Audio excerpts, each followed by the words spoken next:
আসসালামু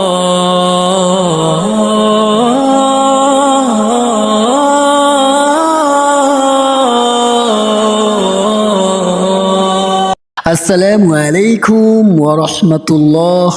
মাই ডিসকা চ্যানেলের পক্ষ থেকে সকল যাত্রীবৃন্দুকে এক ঝাঁক লাল গোলাপের শুভেচ্ছা জানিয়ে শুরু করছি আজকের মূল টপিকটি।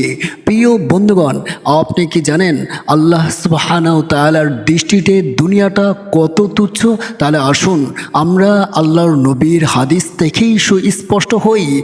হজরত সাহাল ইবনে সাদিন রাদিয়াল্লাহু তাআলা আনহু হতে বর্ণিত, তিনি বলেন, রাসূল করিম সাল্লাল্লাহু আলাইহি ওয়াসাল্লাম বলেছেন, যদি দুনিয়ার মূল্য আল্লাহর দৃষ্টিতে একটি মাছির পাকার সমমূল্য পরিমাণ হতো, তাহলে তিনি কোনো কাফেরকে এক ডোক পানিও পান করাতেন না।